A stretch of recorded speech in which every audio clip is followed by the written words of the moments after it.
नमस्कार दोस्तों, स्वागत है आप सभी का हमारे short hand word YouTube channel पे। दोस्तों, मैंने रामधारी गुप्ता खंड 2 की 125 शब्द प्रति मिनट डिक्टेशन की एक सीरीज लाया हूँ मैं। इसमें आप डिक्टेशन लिखिए और हर डिक्टेशन को आप लिखने के बाद उसको पढ़िए और उसको ट्रांसक्राइब ज़रूर करिए। तो आप सभी लोग डिक्टेशन लिखिए और अगर डिक्टेशन पसंद आए तो इसे लाइक करिए, चैनल को हमें सब्सक्राइब कर लीजिए और बेल आइकन दबा लीजिए जिससे हमारे नए वीडियो आपको मिलते रहें। 125 शब्द प्रति मिनट डिक्टेशन स्टार्ट होगी 5 सेकंड बाद।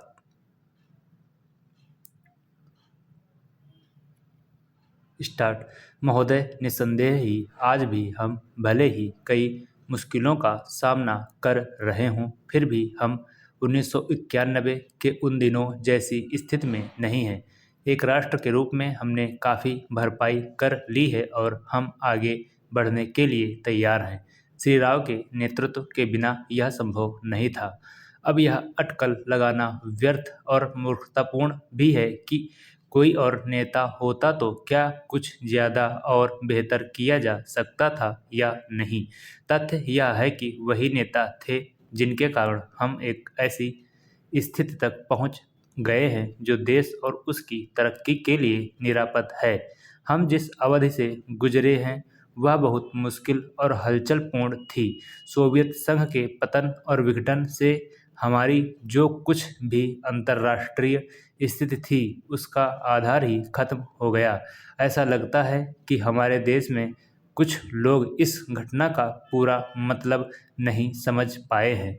बेशक यह कम्युनिस्टों और आधुनिक समाजवाद के अन्य समर्थकों के लिए बेहद चिंता का विषय था।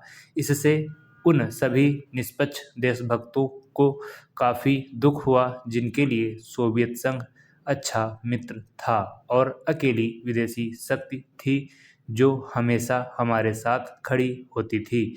उससे हमें काफ़ी नैतिक और भौतिक समर्थन भी मिला था। हमारे देश में सोवियत संघ के तमाम मित्रों में भी सभी लोग यह नहीं समझ पा रहे हैं कि आर्थिक, वैज्ञानिक और प्रौद्योगिकी के हिसाब से इसका क्या मतलब था और है।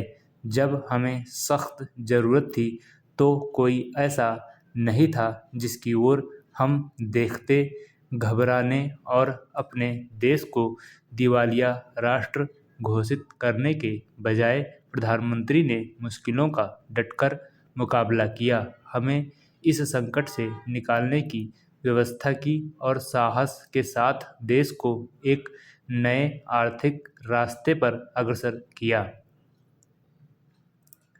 कांग्रेस ने अपने चुनाव घोषणा पत्र में इसकी मोटी रूपरेखा न बना ली होती तो बेशक यह संभव न हो पाता।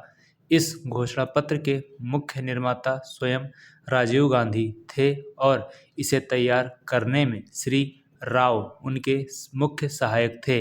देश को संकट से उबारने और नए आर्थिक रास्ते पर ले जाने में बेशक मनमोहन सिंह की देशभक्ति, विद्वता और ख्याति महत्वपूर्ण कारण थे। नई आर्थिक नीति जनता के हित में नहीं है, इस काल्पनिक तथ्य को लेकर काफ़ी हंगामा मचाया जा रहा है।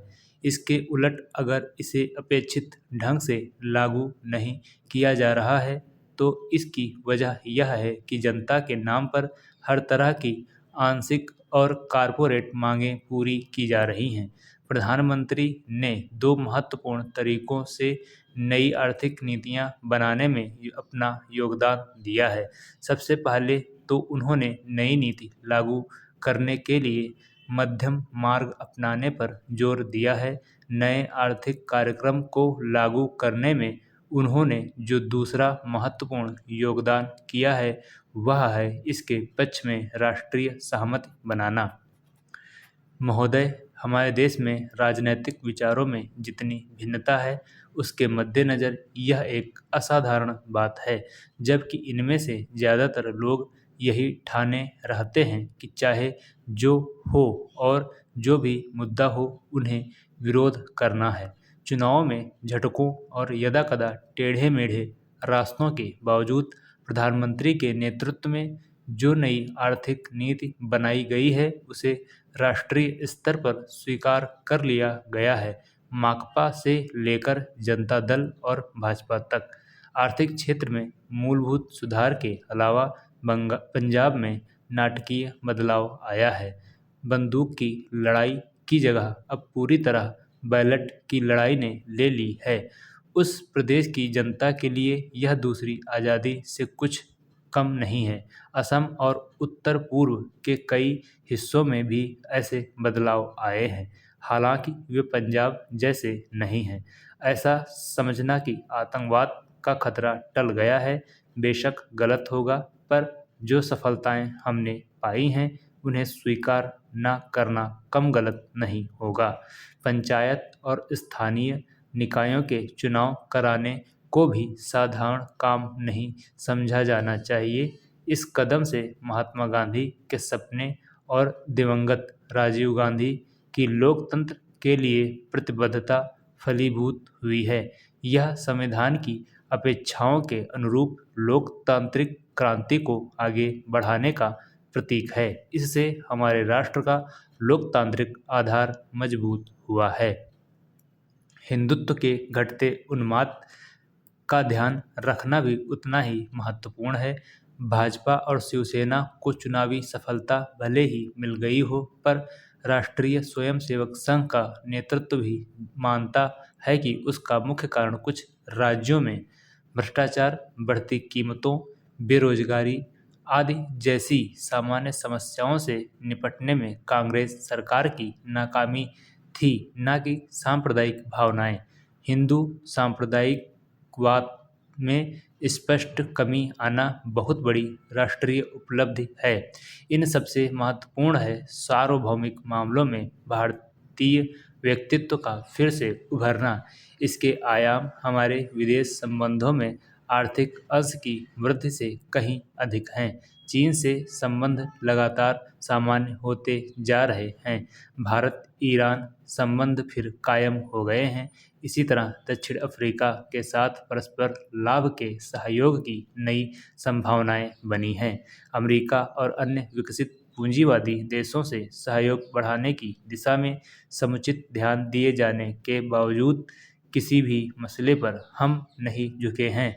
समर्पण की बात तो दूर है, इसमें आर्थिक संबंधों के महत्वपूर्ण स्वरूपों के अलावा रक्षा का क्षेत्र भी शामिल है। इसका सबसे ताज़ा उदाहरण है परमाणु अप्रसार संधि के मामले में हमारा अपनी नीति पर कायम रहना, जबकि इसके लिए हम पर कई दिशाओं से भारी दबाव डाला गया। गुट निरपेक्ष आंदोलन को नई नीति देने के प्रयास भी चल रहे हैं। इन सब उपलब्धियों को मिलाकर एक वाक्य यह है कि प्रधानमंत्री ने सबसे बड़ा काम यह किया कि हमारे देश में शासन पुनः स्थापित कर दिया और लोकतंत्र को सुदृढ़ बनाया।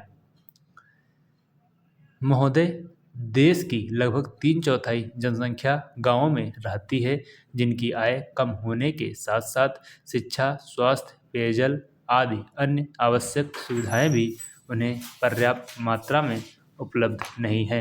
ग्रामीण क्षेत्रों और ग्रामीणों, विशेषकर अनुसूचित जातियों, जनजातियों, कमजोर वर्गों और गरीबी की रेखा से नीचे रहने वाले लोगों का विकास एवं गरीबी उन्मूलन भारत की विकास योजनाओं का प्रमुख उद्देश्य रहा है। ग्रामीण विकास का व्यापक दायरा है, जिसमें ग्रामीण क्षेत्रों एवं ग्रामीणों के जीवन स्तर का सर्वांगीण विकास शामिल है। इसका अर्थ निर्धनतम लोगों की अपने स्थानीय सामाजिक एवं आर्थिक परिस्थितियों में उत्पादन क्षमता की वृद्धि है। ग्रामीण विकास की प्रक्रिया में पूंजी का निवेश एवं उसका विस्तार, उत्पादक शक्तियों का विकास तथा निर्धन एवं बेरोजगार ग्रामीणों का अर्थव्यवस्था के उत्पादक विकासशील क्षेत्रों में सम्मिलित होना आवश्यक है। मंत्रालय की गतिविधियों का मुख्य उद्देश्य गरीबी पर सीधा प्रहार है, जिसके अंतर्गत विशेष मजदूरी, रोजगार व स्वरोजगार कार्यक्रम, भूमि सुधार, बंजर भूमि विकास एवं जल संभरण विकास कार्यक्रम हैं। इनमें स्वच्छ पेयजल की व्यवस्था, ग्रामीण स्वच्छता, कृषि विपणन, ग्रामीण आवास है तथा लोक कार्यक्रम तथा ग्रामीण प्रौद्योगिकी विकास परिषद द्वारा सहायता और राष्ट्रीय ग्रामीण विकास संस्थान एवं कृषि विपणन केंद्र के माध्यम से प्रशिक्षण की व्यवस्था शामिल है। गरीबी उन्मूलन के प्रयासों का महत्व इसकी योजनाओं के आवंटन में वृद्धि को बताता है। जहां 9वीं योजना में इसका परिव्यय 40,000 करोड़ रुपए था, उसे बढ़ाकर 10वीं योजना में 80,000 करोड़ रुपए कर दिया गया है।